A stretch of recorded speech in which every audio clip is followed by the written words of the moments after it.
Muitas vezes o poder é exercido por aqueles que possuem mais força. Se isso é válido em nossa época, imagine então nas sociedades antigas. E Roma Imperial nunca foi certamente uma exceção a isso. Embora no período republicano as forças militares fossem proibidas de atuar na capital como forma de preservar a existência da democracia, desde Júlio César essa regra havia sido quebrada. Ao atravessar o Rubicão com suas tropas e enfrentar os senadores, César trocou de vez o já combalido governo democrático pela força da espada. Se por um lado isso pode ser moralmente questionável, por outro é inegável a prosperidade e a estabilidade que um governo de um homem só trouxe para todo o território. Mas a política não deixaria de mostrar o seu lado mais sombrio com isso. Se por um lado o Senado for esvaziado de seu poder, transferido por sua vez aos Césares, todos os antigos conluios e conchavos apenas se fizeram migrar para o local que concentrava a verdadeira força política, isto é, as hostes do exército. A história do período imperial de Roma é marcada por turbulentas revoltas e golpes bélicos. E de todas as legiões vigentes, nenhuma jamais teve tanta influência e poder político quanto aquele pequeno agrupamento de homens encarregados da função vital de proteger o imperador e, quando preciso, também de destituí-lo. Estamos falando, é claro, dos pretorianos, os mais temidos e respeitados soldados romanos. Desde a República, vários magistrados e comandantes militares já desfrutavam de seu corpo de guardas pessoais. Esse número poderia variar consideravelmente dependendo do nível de pacificação da província e também da função exercida pela pessoa.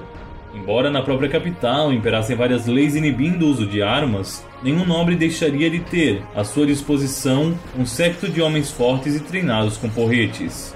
Com a ascensão dos primeiros Césares, foi estabelecida então a guarda pretoriana como aquela responsável pela proteção do príncipe e do palácio também. O nome pretor significa algo como aquele que vem antes ou aquele que vem primeiro, uma referência ao papel importante exercido por este corpo de soldados. Os pretorianos se distinguem dos outros agrupamentos militares por algumas características. Serviam menos tempo que os outros, ganhavam um soldo consideravelmente melhor e também se trajavam de forma excepcional, com a cor púrpura, o preto e o escorpião entre os seus principais símbolos. Na era de Augusto, o primeiro dos imperadores, foram constituídos 2 prefeitos do pretório, que comandavam a guarda e respondiam diretamente ao César.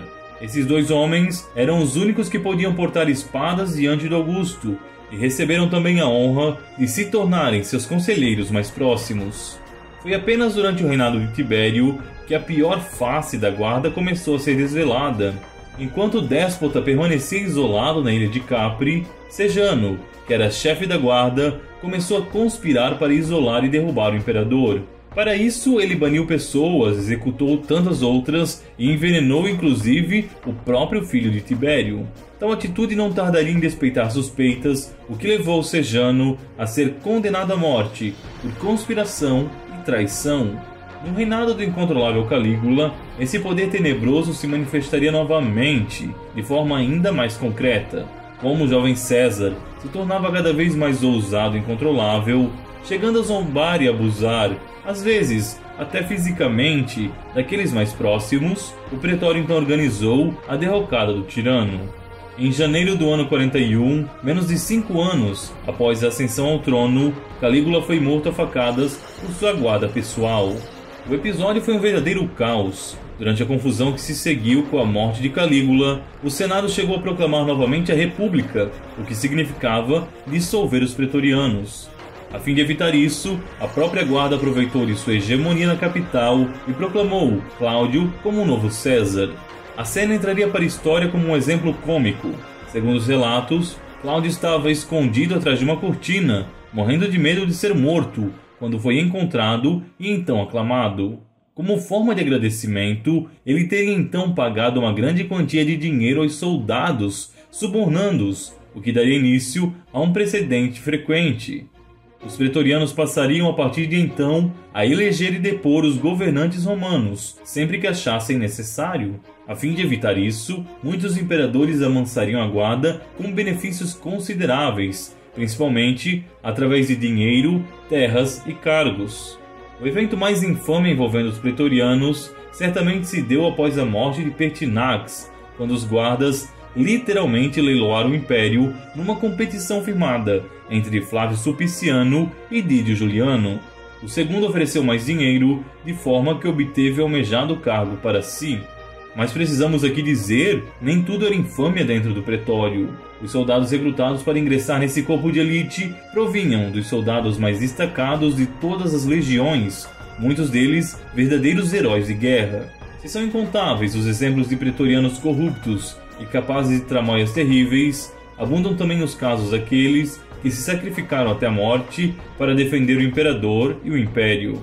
Em geral, esses homens permaneciam sempre leais e contidos quando estavam sob o comando de governantes justos e nobres.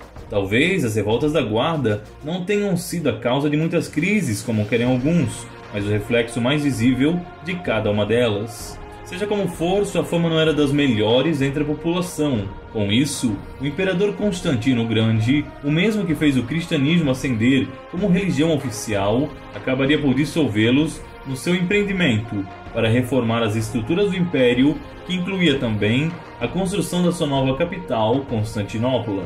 Hoje, os guardas pretorianos são lembrados, como muitas coisas desse período, pelos pontos mais polêmicos e negativos, mas muitos historiadores têm feito possíveis correções às suas imagens.